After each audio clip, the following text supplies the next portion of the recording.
Good morning, folks. This is Mr. Dan coming to you from the Landscape Design Classroom, and today I'm going to talk to you about the value and cost of quality water. So the main ideas here: how is water used, and why is it so important to human life? So what do we use water for?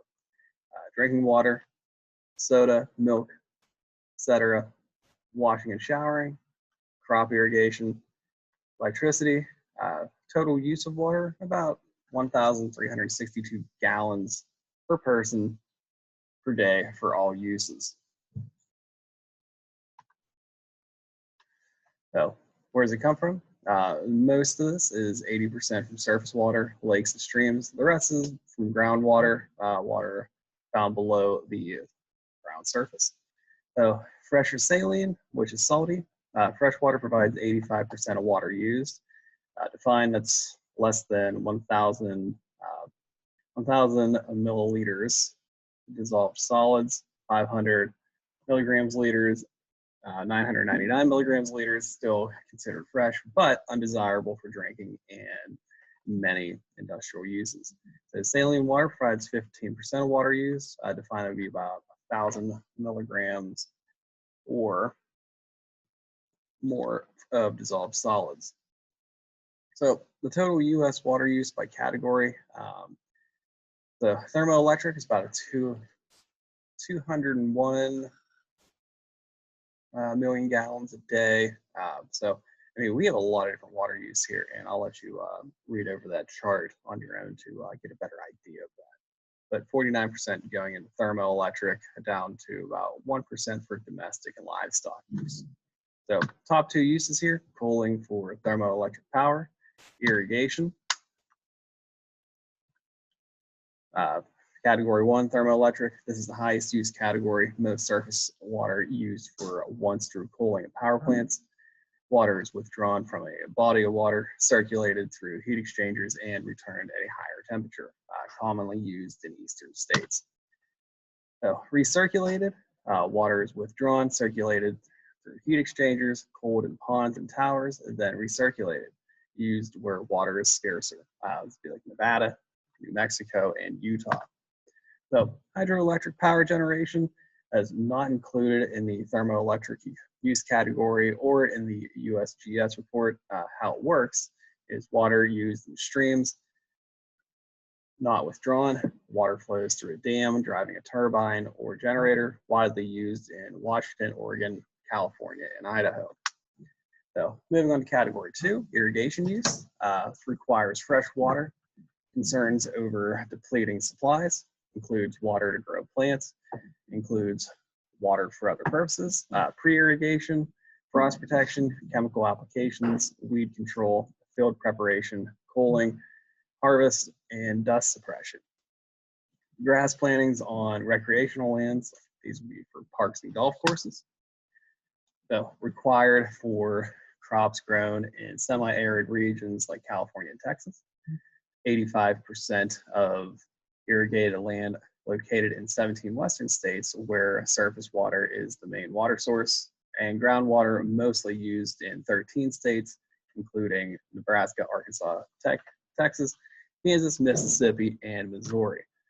So public supply use, our third category. This is water withdrawn by public and private water suppliers, furnish water to at least 25 people or at least 15 connections. This includes commercial and industrial, and includes public use for pools, parks, firefighting, etc.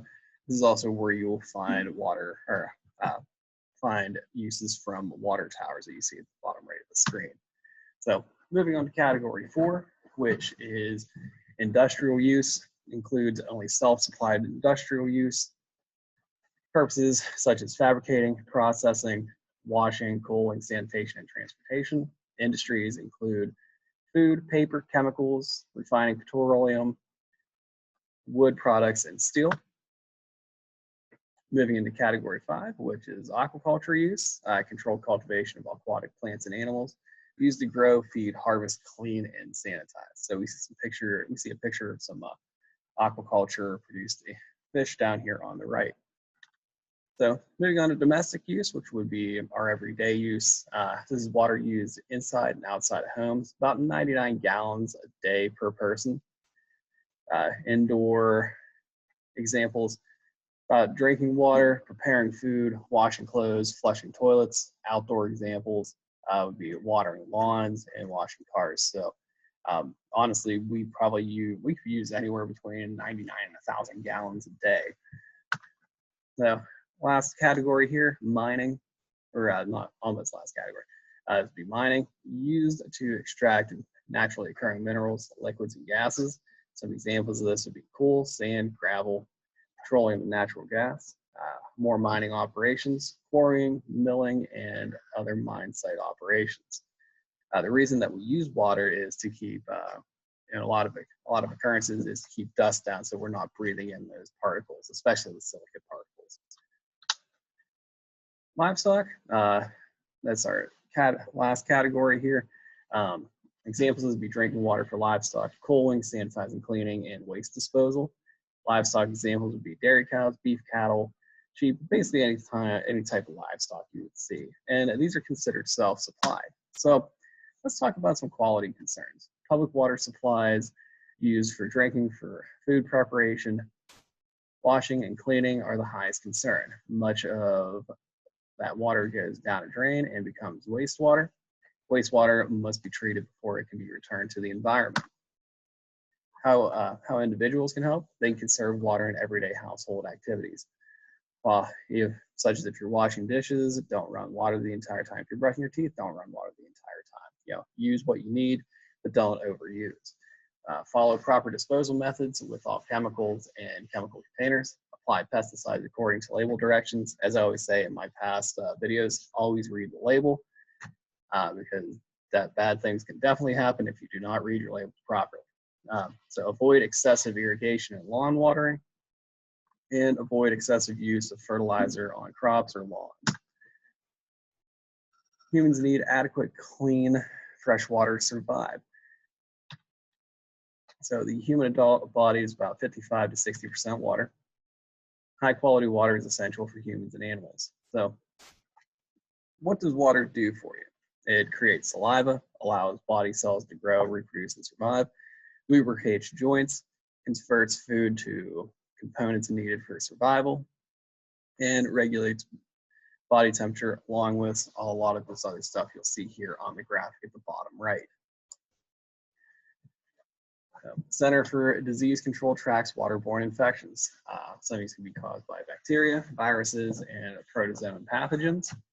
Sources could be leaky septic tanks, landfills, animal manure, leaky sewer systems, or improper disposal of sludge or other forms of sewage treatment products.